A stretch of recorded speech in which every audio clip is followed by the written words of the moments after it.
Olá, boa noite. Vamos lá ver como é que começa aqui. Fernanda Cli, olá. É a primeira de hoje.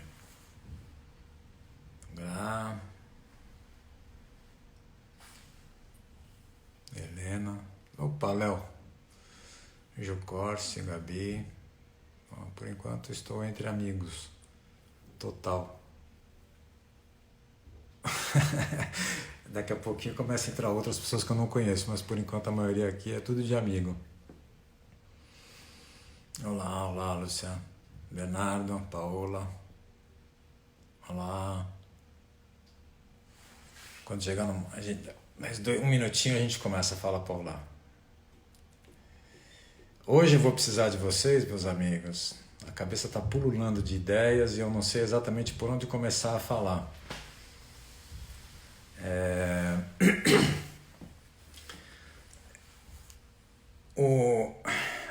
Essa semana, depois da última live, da live de domingo, que eu falei do Mario Botman, eu tive vários retornos de algumas pessoas fazendo vários comentários diferentes sobre a live. E um dos comentários que eu recebi me chamou a atenção, me fez pensar e refletir um pouco por que eu estou fazendo tudo isso, né? Por que eu estou aqui fazendo essas lives e com essa regularidade, o que eu estou ganhando no sentido pessoal, né? Estou ganhando um monte de experiência, podendo colocar meus pensamentos para vocês, conhecer gente nova, mas isso tem um peso, né? Tem um peso de eu abrir mão de ficar numa quarta-feira à noite com a minha família, já que eu dou aula segunda, terça, quinta, eu tenho as minhas noites bem ocupadas com aula. E aí veio o pensamento sobre a questão do que é importante para mim, né? O que é importante para nós, o que é importante para mim como pessoa, o que é importante para mim como autor, como artista, o que é importante para cada um de nós. E aí, especificamente, o que é importante, e aí é sobre essa reflexão que é muito ampla e muito aberta, nesse momento que a gente está vivendo, né? O que é relevante, o que é realmente importante a gente estar dando atenção ou não, cuidando ou não, lendo ou não, fazendo ou não, quais são as prioridades, né? Num momento como esse. E me parece que, pensando nisso em relação ao que a gente faz com uma forma de expressão visual, com uma linguagem como a fotografia, mas poderia ser outras coisas, outras formas de linguagens, a gente tem que também parar para pensar o que é importante para nós ou não. Então, esse assunto do que é relevante, do que é importante, o que é importante eu fazer com o meu trabalho fotográfico, fazer como professor, que para mim as duas coisas têm o mesmo peso, onde tem sentido, o que faz sentido, né, nessa história toda. Aí eu lembrei de algumas falas que foram muito interessantes nessa minha história com a fotografia, que uma vez teve um fotógrafo holandês que é muito amigo meu, que é o Léo de Vendal. Ele veio para o Brasil e ele teve a oportunidade de fazer uma palestra no MAN. E ele abriu a palestra dele se apresentando, eu sou o Léo de Vendal e eu sou escritor. E ele continuou fazendo a palestra dele. E aí, quando acabou a palestra, eu fiquei intrigado com aquilo. Falei, por que ele colocou isso, né? Depois ele explicou porque ele usou esse termo, que ele não era fotógrafo, que ele era escritor, mas acho que esse termo depois nós discutimos muito e eu acho que ele ganhou uma amplitude muito maior. Na hora, lá na palestra, ele falou que se ele fala que ele é fotógrafo, vem todas aquelas perguntas clássicas de fotógrafo e de quem quer saber sobre fotografia, né? Que são as questões que estão mais pertinentes e mais focadas na questão da linguagem, da técnica. E quando ele fala que ele é escritor, ele primeiro não está mentindo, porque ele é um escritor, só que ele escreve com a luz, mas ninguém pergunta mais nada que seja perguntas voltadas para essas questões. E aí isso é interessante porque isso me chama a atenção para uma outra situação que eu vivi, que é com o fotógrafo de quem eu vou apresentar hoje, que é o Hiroshi Watanabe, é um fotógrafo japonês. Na verdade, quem me conhece sabe que eu gosto muito de fotografia japonesa. Eu tenho bastante livros de fotografia japonesa. Bastante não. Tenho muito menos do que eu gostaria, mas tenho alguma diversidade de livros de fotógrafos japoneses. E claro que imediatamente quando eu falo sobre fotografia japonesa, a gente vai ter que pensar na fotografia do movimento da Provo, que é a fotografia da década de 60 e 70, que quebrou um monte de paradigmas, que apresentou uma série de questões super relevantes sobre o fazer fotográfico. Mas eu não queria começar falando da fotografia japonesa por esse viés, porque eu acho que, comparado com o que a gente viu na semana passada, se eu viesse falando agora desses fotógrafos dessa geração, eu acho que ia ser um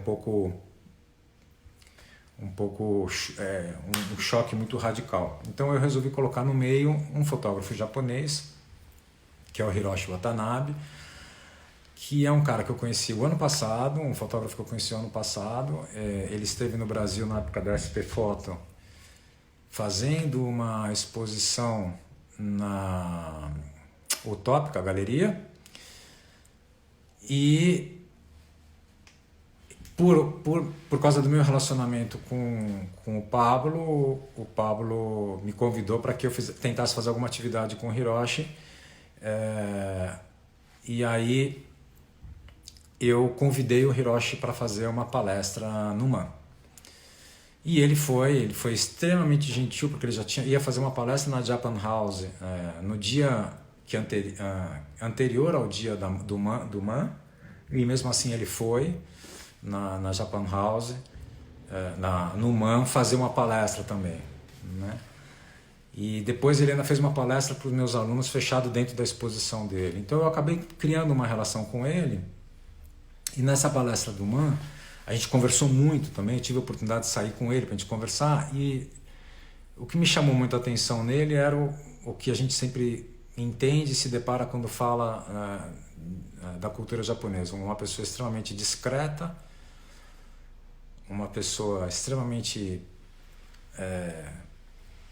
que busca a sofisticação nas condições de maior simplicidade possíveis, né? E depois a simplicidade não tem nada a ver com uma coisa rudimentar, né? É muito complicado, é muito difícil encontrar essa simplicidade. Precisa ter muita sofisticação para encontrar uma certa simplicidade na forma de ser, de viver e de trabalhar, criar algo, né? E aí, no meio da palestra lá do MAN, em algum momento, alguém perguntou. Foi muito interessante, porque às vezes tinham perguntas que demoravam 10 minutos e ele dava uma resposta em 30 segundos. E a resposta em 30 segundos era tão precisa, era tão certeira, que não tinha muita margem para continuar discutindo alguma coisa. Então, as perguntas... Teve perguntas muito boas, mas a complexidade do discurso era resolvida numa frase muito simples. E aí, em algum momento, alguém pergunta para ele, mas ele só fotografa com câmera médio formato quadrado, né? 6x6, tem alguma outra coisa que é 6x7, mas formato quadrado, falando especificamente da linguagem dele, né? E aí perguntaram para ele, mas por que ele só fotografava com quadrado? E a resposta dele foi ótima, porque ele falou assim: olha, eu tenho tantas limitações que se eu tivesse que pegar uma câmera e ficar escolhendo se eu vou fazer a foto horizontal ou vertical, eu me perderia e eu não conseguiria fazer o que eu preciso fazer. Então, quando eu descobri que tinha um formato quadrado, tirou um problema para mim. E o que ele quer dizer com isso? É que ele tem uma prioridade, dá uma importância pelo trabalho dele mediante questões que não são questões do campo da técnica, né? Ele tem o domínio técnico, ele sabe, mas não é essa a questão. A questão é como é que ele quer recortar o mundo, como é que ele quer apresentar o mundo para nós. E ele acha que o formato quadrado é o formato que representa o mundo melhor para nós, né? Então é interessante isso do que ele faz e como a gente vai ver, né? O discurso dele está no formato quadrado. Diante disso, voltando à questão da importância, eu fiquei olhando, pensando sempre nisso, falando, puxa, por que às vezes é tão difícil a gente discutir o que realmente é relevante e a gente fica tanto discutindo, eu estou falando no meio fotográfico, fica discutindo tanto as questões que não são relevantes, né? Que estão muito mais vinculadas a uma especificidade técnica que muitas vezes acaba alimentando muito mais a vaidade e o ego nosso, né? Essa coisa meio quase erótica que todo mundo tem com fotografia, do que realmente o que é a essência do que você pretende fazer, o que você quer expressar, qual que é a sua questão, qual que é a sua questão com a vida, né? Quais são as suas questões com a vida e como você encontra temas que representem essas questões, que representem aquilo que você quer dizer para o mundo, de como você vê o mundo. Então, eu vou começar aqui de novo pelo meu amigo Manuel de Barros, como eu tenho feito toda vez, e aí imediatamente eu já vou para os livros dele, porque eu acho que os livros dele tem 3, são 4 livros que eu quero mostrar, poucas coisas dos 4 livros, mas que eu acho que vale a pena a gente dar uma olhada rápida por todo o trabalho dele, ao invés de ficar em um único livro. Então o Manuel de Barros, ele fala sobre... Como sempre, ele fala alguma coisa que sempre me... É engraçado como você tem um escritor. E quando eu comecei essas lives, eu caí no Manuel de Barros, depois de muitos anos de ter lido bastante, e parece que ele faz todo sentido para esse momento que a gente está vivendo, né? A busca da simplicidade, numa extrema sofisticação de linguagem, para mostrar para nós quais são as questões que são relevantes na vida foram relevantes na vida para ele. E como ele quer mostrar o mundo para nós, né? E quem conhece eu vi o Manuel de Barros, ele escrevia com um pedacinho de papel, com um pedacinho de uma pontinha de lápis. Então, tem um poema que fala assim, sobre importâncias. Uma rã se achava importante porque o rio passava nas suas margens. O rio não teria grande importância para a rã, porque era o rio que estava ao pé dela. Pois, para um artista, aquele ramo de luz sobre uma lata desterrada no canto de uma rua.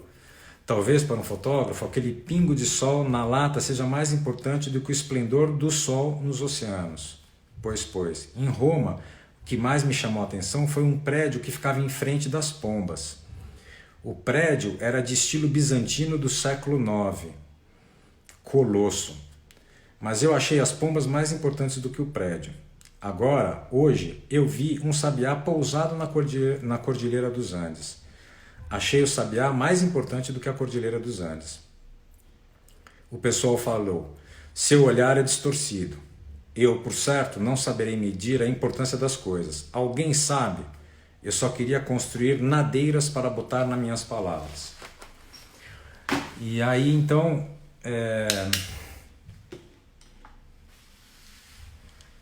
Eu acho que o meio fotográfico, o nosso meio, vive esse momento interessante de a gente poder falar tanto do mundo interno que a gente está vivendo no confinamento, né? O que significa esse confinamento para nós. E a proposta das lives é apresentar trabalhos que falam de situações ou de confinamento, ou de isolamento, ou de condições muito limitadas de atuação que um autor pode ter. E aí como é que ele vai conduzir para expressar aquilo que ele quer expressar, né? Então acho que a gente tem e como a fotografia é uma ferramenta muito hoje acessível, no entanto extremamente difícil, porque fotografar, como a gente já falou e já discutiu, não é só apertar um botão, né? Tem muito mais do que isso, é tudo que está antes e depois é tão mais importante do que apertar um botão. Então eu vou tentar, meu pensamento hoje está viajando para um monte de lugares, eu vou tentar me concentrar e esclarecendo tudo isso que eu estou falando, mostrando os livros dele, tá? Rapidamente, poucas coisas, eu vou começar pelo trabalho que ele trouxe o ano passado para a galeria. É um trabalho chamado Kwaidan, é um livro que ele fez, um trabalho que ele fez baseado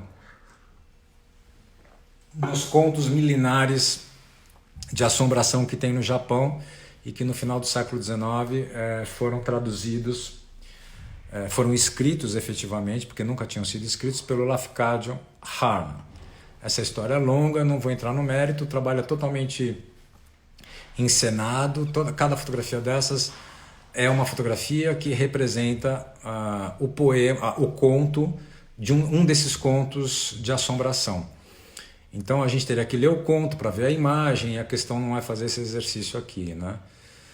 É um trabalho extremamente cinematográfico, ele trabalhou com uma construção cinematográfica. Por exemplo, essa foto que vocês estão vendo logo da capa é uma cena desse conto, e é um homem sendo pintado. Isso é um ritual que demora 14 anos mais ou menos para ser feito. 14 anos, desculpa, 14 horas para ser pintado um corpo inteiro. Então tinha toda uma produção em torno disso. Então eu só vou mostrar alguns poucos, porque cada uma dessas cenas, elas parecem ser cenas... Essa, por exemplo, é uma cena bastante interessante, porque ela é bastante do período clássico da fotografia japonesa e do imaginário do Japão que a gente tem, mas ele está fazendo uma representação de um conto milenar japonês, então é por isso que tem toda esse cenário, essa roupa, essa luz, mas é um trabalho realmente maravilhoso, né? Ou, por exemplo, essa cena que é tudo montado. Essa é uma atriz, essa criança não é uma criança de verdade, um bebê de verdade. Ele é uma boneca que foi feita especialmente por uma equipe de efeitos especiais. Tem toda essa construção que eu acho bastante impressionante, né? De como construir um trabalho. Que no caso aqui, horas e horas e horas para ter uma única chapa, né? Para ter uma única fotografia como essa. Porque praticamente cada conto é uma ou duas fotografias no máximo. Então veja que aqui ele trabalhou com uma questão de uma restrição de rigor, de cumprir um discurso baseado no que são os contos, tentar representar imageticamente a essência do conto, né? Tentar construir numa fotografia a essência de um conto, do que é a experiência que aquele conto passou para ele.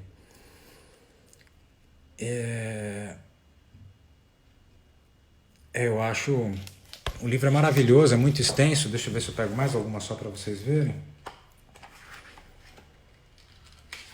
Por exemplo, essa, que também é maravilhosa, né?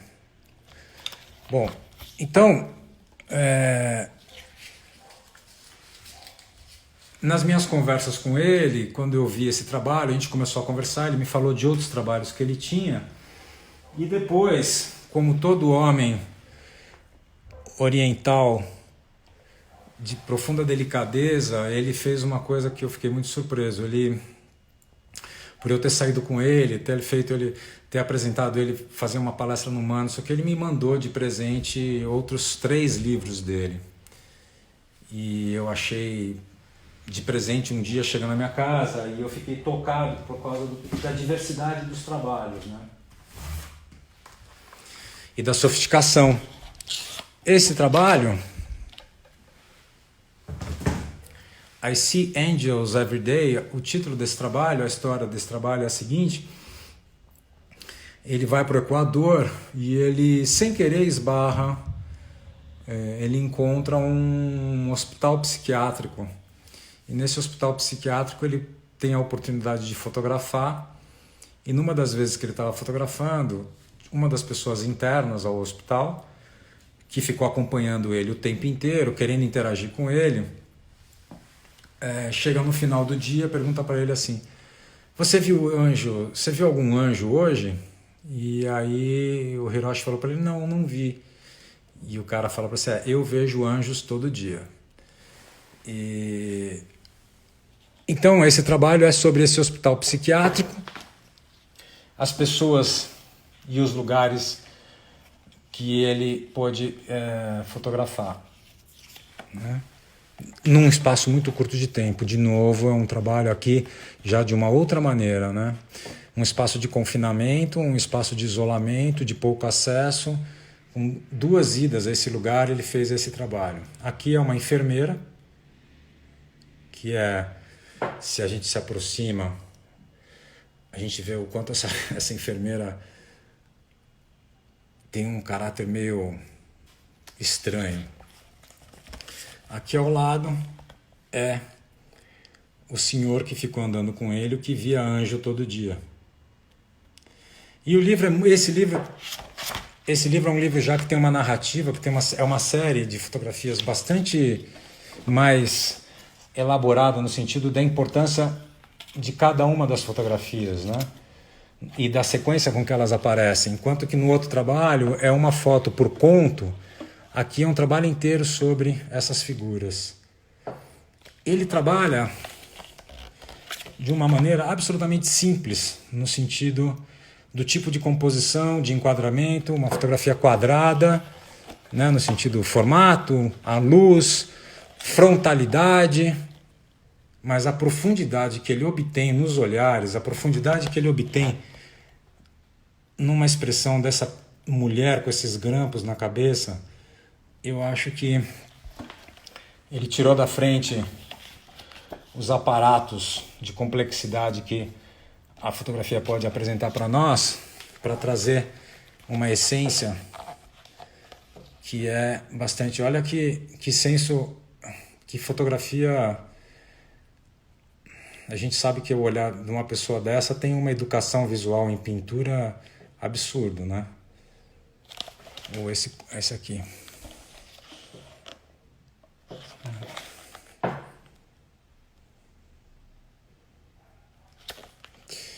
Bom, aí a gente evolui um pouquinho no trabalho dele. E aí nós temos esse outro livro. O livro chama Ideologia no Paraíso. É um livro, ele contou que ele ficou 3 anos para conseguir.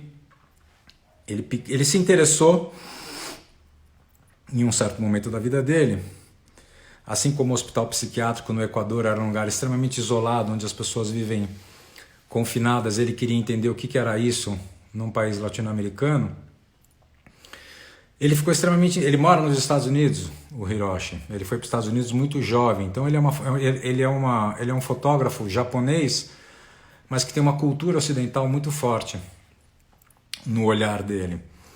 E inclusive ele falou para mim que ele não se identifica nem um pouco com a fotografia após a Provoke, né, após a década de 60, da fotografia japonesa. E aí ele ficou muito curioso porque ele morava nos Estados Unidos e todos os problemas e conflitos políticos com a Coreia do Norte e o que isso gerava, a imagem que o ocidental tem do que é a Coreia do Norte, e ele começou a se questionar se essa imagem que nós do Ocidente temos da Coreia do Norte é realmente o que ela é de fato. E ele ficou 3 anos tentando entrar na Coreia para fotografar. O governo coreano ele permite de tempos em tempos que alguns fotógrafos vão para lá fotografar, e você pode ficar só 6 dias lá. E é claro que você vai fotografar único e exclusivamente aquilo que eles querem que você fotografe. Você fica o tempo inteiro com um grupo de pessoas controlando o que você está fazendo. Você não sai na rua sem ter pelo menos 2 pessoas ao seu lado dizendo para você para onde você pode ir ou não pode ir, o que você pode fotografar ou não fotografar. Então, mediante essa circunstância extremamente limitada do que ele podia fazer, ele não tinha liberdade alguma para escolher que circunstâncias e situações ele ia poder fotografar, ele só ia fotografar aquilo que os coreanos quisessem que ele visse. Ele também, por ser fotógrafo de médio formato e usando filme, não câmera digital, ele contou que ele teve uma grande vantagem em relação ao pessoal que fotografava com filme, com digital.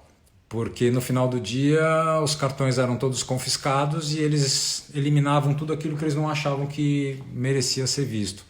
E como ele estava fotografando com diapositivo, não existia forma de revelação na Coreia do Norte, os caras não puderam fazer nada no sentido de controlar o que ele estava fotografando ou não. Mas é claro que ele foi direcionado, fotografar aquela passeata, fotografar aquele evento, fotografar aquele lugar. E aí, com todas essas limitações, e quando a gente vê o livro na sua sequência de imagens, na sua narrativa, a gente entende o que ele viu de verdade. Né? Então, por exemplo, isso aqui era provavelmente algum tipo de passeata, algum tipo de coisa, mas quando a gente olha esse retrato, a forma como ele fotografou em cor, as cores, a estrutura de paleta de cor, aonde essa menina está, tudo tem uma harmonia, tem um equilíbrio e tem uma potência para falar para nós o que está errado em tudo isso que a gente está vendo, o que tem de estranho. A gente tem o tempo, vai construindo com o tempo um sentimento de um estranhamento que parece que tudo que nós vemos é fake, é falso, é encenado. E nesse jogo de encenação que ele captou, nessa falsidade das coisas que ele captou, ele denuncia e mostra tudo que ele realmente sentiu e percebeu do lugar. Né? E isso em 6 dias. É um livro que tem 70, 80 fotografias. Em 6 dias ele consegue extrair daquilo que era o possível dele ver, ele consegue nos mostrar.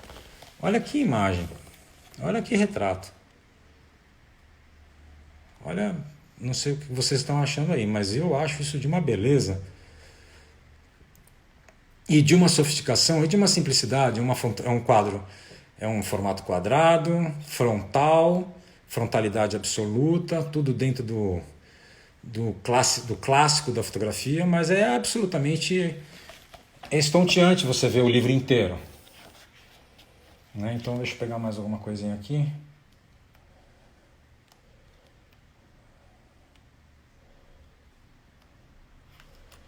Por exemplo, uma banda, que quando a gente vê, como é que uma banda que está com guitarra, com baixo, com bateria, as pessoas podem ser tão assim certinhas, formais, né? Quer dizer, tem um estranhamento em tudo do que foi mostrado para ele, que ele percebe esse jogo de ilusão e nos passa esse jogo de ilusão que eles querem que mostrar, permitir com que a gente veja. Só que exatamente mostrando aquilo que é o permitido, ele conseguiu extrair o que existe por trás desse mundo que está lá colocado, né? Que é absolutamente fake, né? Fantasioso.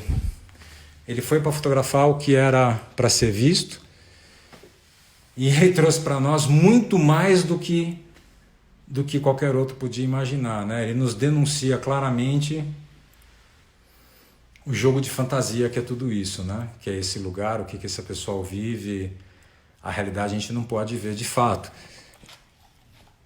E é exatamente esse o discurso. Então você vê o livro inteiro, é todo um jogo de encenação. Né? Deixa eu mostrar mais uma coisa aqui para vocês. Essa é uma das poucas fotos que eu acho que ele deve ter feito um pouco mais escondido. É muito... A fotografia dele é muito cinematográfica. Ele trabalhou com cinema, então a gente percebe isso claramente no olho dele. Como tudo é muito encenado. Quer ver? Eu vou só mostrar a última foto do livro. Uma das últimas fotos do livro.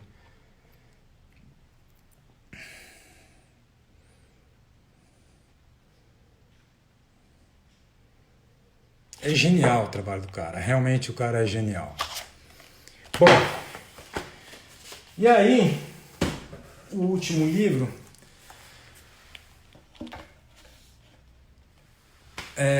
eu tenho uma historinha para contar. Depois eu volto para cá. Eu vou passar o nome dele por escrito. Eu vou escrever aqui. Depois acho que todo mundo conhece, consegue pegar.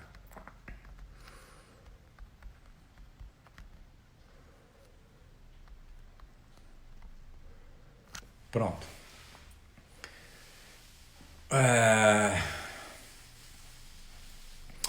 A história desse livro que eu vou agora mostrar para vocês, ela é a seguinte. Ele era casado, tinha 2 filhas, acho que 2 filhas, uma filha e um filho, não sei. E um dia ele, num jogo de brincadeira de esconde-esconde com os filhos na casa, ele foi o primeiro a se esconder e ele se escondeu num canto do jardim, atrás de um certo lugar ali que era muito pouco visitado e visto pelas filhas. E ele ficou lá quieto, as filhas ficaram procurando por ele, E depois de um tempo as filhas cansaram de procurar e simplesmente se desinteressaram, e ele resolveu ficar lá para ver até quando alguém procuraria por ele. E ele ficou lá até a hora que ele cansou, depois de algumas horas, e aquilo foi um choque para ele, porque ele se percebeu não tendo qual era o quanto ele poderia desaparecer da vida das pessoas, da vida dos filhos. Claro que isso é um pensamento filosófico, não é o real. E aí isso levou ele a um pensamento sobre a iminência da nossa vida, até onde qual é o momento da interrupção da nossa vida, né? E aí isso fez com que ele começasse a pensar e lembrar um pouco dos filmes de desastre, né? Os grandes filmes de desastre americanos, que todos eles, na maioria deles, começam com uma cena muito de uma família comum, uma cena mundana, uma cena absolutamente banal, e que depois, em algum momento do filme, tem uma grande catástrofe, explode um vulcão, é um maremoto, é um terremoto, essas coisas de desastre, invasão de OVNIs, essas coisas de filme de desastres. E aí ele fala que ele pensou que assim, o quanto na realidade os atores, os personagens, eles não sabem que vai acontecer aquilo. Então eles levam a vida deles no seu banal, no seu cotidiano normal. Mas nós, como espectadores do filme, sabemos que em um momento aquela normalidade vai ser interrompida por algum momento, e o desastre ganha dimensões exatamente porque a linguagem cinematográfica nos coloca no lugar daquelas pessoas vivendo as suas vidas banais, e que em algum momento tudo isso é interrompido por alguma coisa muito maior do que nós, que diz, não, agora a sua vida não é mais assim, ela vai ser de um outro jeito. E aí ele voltou a essa cena da família dele, e ele começou a perceber que ele vive a vida dele, ele não sabe até quando ele vai viver, mas ele vai vivendo a vida dele, que as coisas que estavam próximas dele, a segunda família que ele constitui, que é que ele vai ter um outro filho também, ele dá a importância e o peso para cada um daqueles minutos, daqueles segundos, daquelas frações de momentos que eles estão, porque ele não sabe se amanhã ele vai estar aqui. Ele faz uma comparação como se fosse um dique, né? Você está naquela cidadezinha na beira de uma barragem, você olha para a barragem está perfeita, só que você não sabe que do lado de lá a barragem está enchendo e que tem uma rachadura, e que uma hora aquilo vai explodir, vai cair, a tua vida vai ser transformada de uma maneira para outra. E quando esse livro chegou para mim, esse livro foi feito em 2014, mas eu recebi só em 2019, ele é interessante, né? Porque a gente está vivendo no Brasil, exatamente no mundo, um momento que um certo dique estourou. E a nossa vida foi transformada de um jeito absurdo. E a gente está sendo empurrado a pensar o que é prioridade, o que é importante, o que não é importante, rever tudo dentro do nosso ambiente familiar, todas as transformações que isso gera. Enfim, foi para mim interessante relembrar desse trabalho exatamente nesse momento, né? O trabalho chama The Day the Dam Collapses, né? O dia que o dique colapsou. Ele começa o livro com uma capa que é uma capa de uma borboleta, e é claro que aqui ele está sutilmente fazendo uma citação, é uma borboleta morta, né? Fazendo uma citação à teoria do caos. Isso é um assunto para um outro encontro. Ou talvez para nunca, porque esse assunto é muito longo, eu não tenho nem a competência de falar totalmente disso. Mas qual é a história desse livro, então? Ele começa a fotografar o cotidiano dele, tentando registrar nesse cotidiano, né, no banal, no ordinário, aquilo que tem uma representação para ele absolutamente simbólica do que é esse momento o tempo inteiro que nós estamos à beira de um acontecimento que transformará nossas vidas.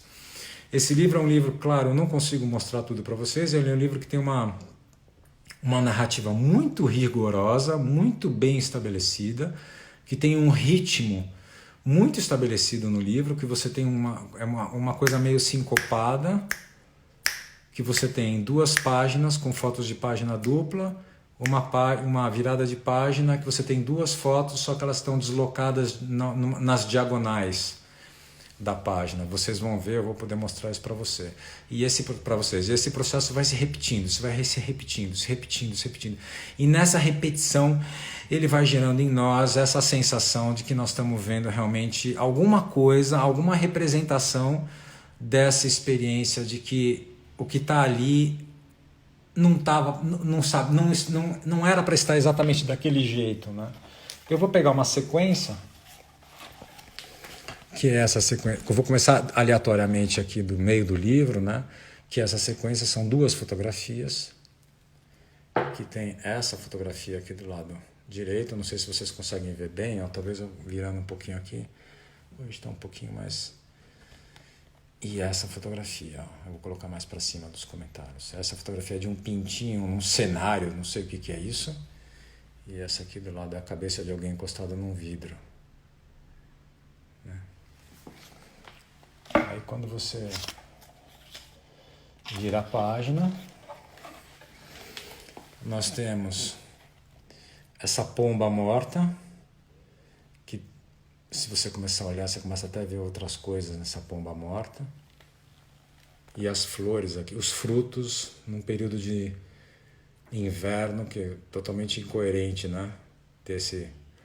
Mas a virada de página é muito interessante. Você sai dessa cabeça, ó, e vai para essas micro bolinhas vermelhas, né? E você sai desse pintinho, e na página seguinte você vê essa pomba morta. E depois aqui ele quebra vamos dizer assim, esse pequeno capítulo com 2 imagens que estão nas diagonais. Aqui, essa paisagem, e aqui na parte superior, esse silhueta dessa mulher. Aí ele recomeça um novo capítulo. De novo aqui um ser vivo deslocado de qualquer existência, né? Claramente esse bicho aqui, por exemplo, deve estar morto. E esse está do lado dessa onda de mar que tem uma pessoa aqui, quase que meio parecendo se afogando aqui. Deixa eu aproximar para vocês verem. Então tudo tem uma certa instabilidade que nos perturba, né, no trabalho. Aqui a cabeça do filho dele mamando, e essa criança encostada num canto, tá vendo?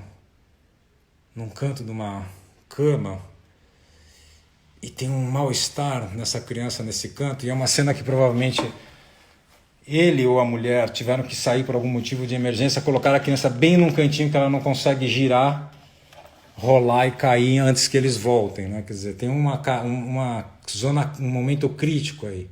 Depois de novo uma diagonal, agora invertida. A página da esquerda, a foto para baixo, né? E aqui para cima. E aí ele continua nesse processo. Olha que interessante, rapidamente aqui, olha essa dupla, esse vaso com essas cores, e do lado de cá uma mulher no meio de uma planta com uma peruca, de uma plantação com uma peruca roxa.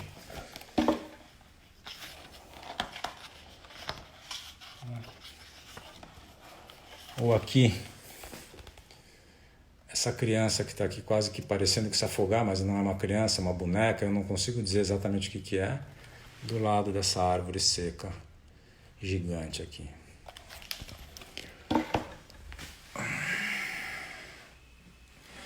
Bom, a gente está chegando aqui no final, deixa eu dar uma olhada. Se alguém fez alguma pergunta, porque da outra vez o filme com a Aidan também é lindo. É muito bonito mesmo, Gui.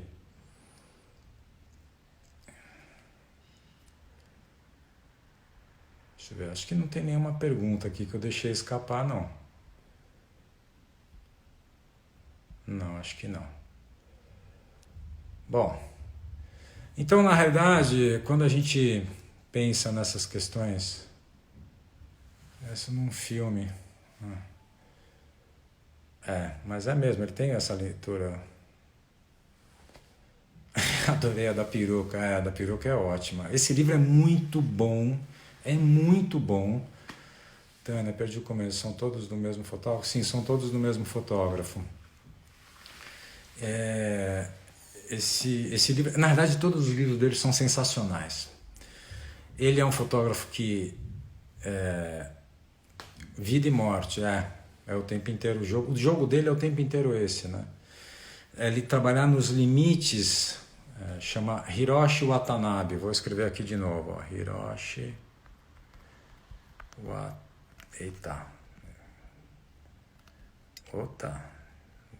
eu sem óculos aqui, Watanabe.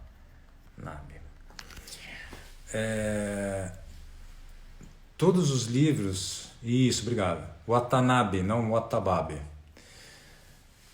Todos os livros dele são fantásticos e todos os livros dele, para mim, trabalham com questões que são muito. Putz, Renan, eu não sei como fixar o comentário, não. Eu sou bem cru nesse negócio aqui. Trabalham exatamente nesse limite muito sutil de vida e morte, de verdade e mentira, de ilusória e realidade. É sempre um limite, e ele faz isso com uma sofisticação que não tem nada a ver com complexidades tecnológicas, que não tem nada a ver com discursos mirabolantes. É preciso. Então, para o que ele quer, é a frontalidade com a cena, com o objeto, no formato quadrado, com uma luz rigorosíssima. Cinema total, rigorosíssimo, tudo muito estudado. E tudo muito estudado, mesmo quando ele vai para um ambiente que ele não tem controle das cenas. Entendeu? Então ele é uma navalha no trabalho dele. Isso é muito interessante, porque ele percebe o que lhe é importante, qual é a questão que é importante. O resto é só caminho para chegar e tocar naquelas questões. Né? E isso é papo de fotografia, né? Isso é papo de linguagem, isso é de quem escreve, de quem canta, de quem compõe, de quem se expressa e se coloca no mundo através de alguma linguagem de comunicação. Que mais? Antes de eu encerrar, alguém quer falar mais alguma coisa? Ele trabalha sempre com incômodo. Eu acho que ele tem um incômodo, né, com as coisas, né? Eu acho que sim, de uma certa forma sim. Fotografia construída, mas emociona. Nossa, o trabalho dele é absolutamente tocante. É absolutamente tocante. Vocês verem aqui pela telinha do celular de vocês, não chega perto do que é o trabalho dele, da precisão, da sofisticação formal do trabalho e da profundidade com que as questões que ele nos coloca. Ele nos leva para um lugar que é um lugar de não nos deixar confortáveis vendo o trabalho. O tempo inteiro você fica ressabiado, dizendo aqui tem alguma coisa que eu não estou conseguindo me sentir confortável vendo, tem alguma inquietude aqui gerada em mim que... Só que tudo é muito reto e muito simples, não tem muita camuflagem de nada, né? A pergunta aqui da Daniela. Esse negócio de ficar vendo pergunta aqui atrapalha o pensamento, eu me perco toda hora. Você está fotografando este momento de isolamento? Daniela, a minha vida pessoal, o meu cotidiano é o meu campo de trabalho, né? É onde eu trabalho. O livro que está pronto para ser divulgado chama Abrigo e é sobre isso, né? Então, eu tenho fotografado, mas não está sendo nada diferente no sentido de ritmo do que era antes, quando eu já vivia a minha vida pseudo-normal, antes da quarentena e do Covid, né? Eu tenho feito alguma coisa mais, sim, no sentido de eu estar fotografando algumas pessoas que estão me ajudando a ficar na quarentena, então essas pessoas que estão se expondo para que a gente fique na quarentena, eu tenho feito retrato dessas pessoas. E eu estou agora muito mergulhado na edição do material que eu fiz na última residência que eu fiz na Itália. E eu estou editando e preparando um material sobre isso. Então, eu continuo fotografando, mas não é que mudou nesse aspecto. O que mudou muito está muito mais o quanto eu estou pensando o que vai ser da minha vida, como é que vai ser a nossa vida, como é que vai ser as nossas relações, revendo todo esse emaranhado interno meu, do que na verdade a fotografia não mudou muito nesse sentido para mim. Aqui sim, temos como podemos adquirir seu livro. Hoje, nesse momento, se você entrar na Editora Origem, no site da Editora Origem, eles estão lá. Um tempo que trará muita reflexão. Eu acho que sim, eu acho que o assunto de hoje é isso, né? Eu acho que ele é um tempo que nos convida a realmente reorganizar as nossas prioridades. E eu acho isso a coisa mais importante, a gente reorganizar as nossas prioridades. Como seria fazermos o lançamento dos nossos livros físicos? Não entendi essa pergunta, Flávia. Marcelo, como seria fazermos o lançamento dos nossos livros físicos? Eu acho que nós vamos ter que, se eu entendi a pergunta, nós vamos ter que esperar acabar esse momento e aí encontrar um lugar, um momento adequado para isso. De forma online? Não, de forma online, cara, eu não consigo enxergar isso assim. Para mim, o livro tem que ser visto na mão. Esse negócio de virar expert, vendo vídeo de livro e falando e vendendo a ideia de que conhece tudo de livro, isso para mim, livro é para ser visto na mão. Na mão. Não gosta de livro? Não tente fazer livro. Mas o livro é na mão. Eu não acredito muito numa forma online porque eu acredito no livro. Então eu, por exemplo, no meu caso, eu vou esperar, eu vou falar do livro aqui, inclusive, eu vou apresentar o meu livro aqui, vou falar dele para vocês em algum momento, vou contar a história que tem ele, mas eu acho que livro é para ser visto na mão. Então, assim, eu acho que você tem que dar a oportunidade das pessoas pegarem o seu livro e ver se elas querem ou não o livro. Entendeu? Eu tenho o vídeo do livro na internet, mas o que é um vídeo de um livro? É uma forma das pessoas terem acesso a uma ideia do que é o projeto, mas ver o livro mesmo é na mão, não tem outro jeito. Então, se eu fosse você, eu esperava, uma hora a quarentena vai passar. Uma hora a quarentena vai passar, sossega, fica tranquila, que aí vai ter a oportunidade de você lançar. Olha, eu tenho o Sombras Secas, foi lançado em 2015 e agora, em 2020, tem poucos exemplares disponíveis. O que eu quero dizer com isso é que o tempo de existência do livro é muito ampla, então não precisa ter essa urgência de lançar, porque é muito mais gostoso você esperar o momento das pessoas receberem da tua mão, entendeu? Você assinar na hora para a pessoa. Essa troca também é importante. Eu não acho que a internet funciona para isso, não acho que ela tem essa função. Então, se eu fosse você, eu esperaria. Eu não lançaria agora, não. Fica tranquilo aí, espera. Bom, se você quer o desafio, ok, faz. Cada um é livre para pensar e fazer o que quiser. Não vejo. Você perguntou, eu dei minha opinião. Eu acho que não vale a pena. Eu não vou fazer. Eu vou esperar. Eu acho que é isso. Acho que não dá para a gente se estender muito mais.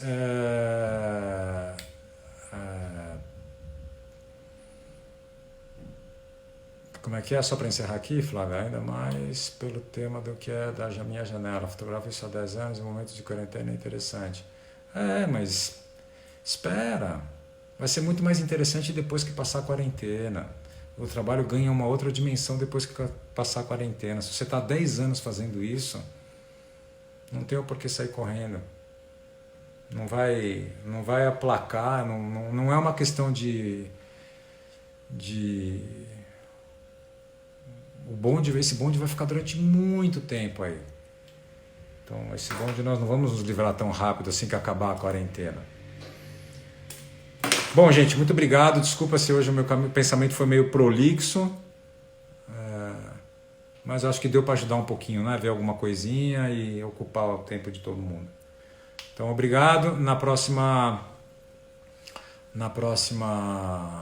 próximo domingo, às 6 horas da tarde, tem a próxima live, tá? Obrigado por todo mundo. Beijos. Espero ter respondido as perguntas, se bem que eu acho que não teve pergunta nenhuma. Então tá. Beijos, até mais. Tchau.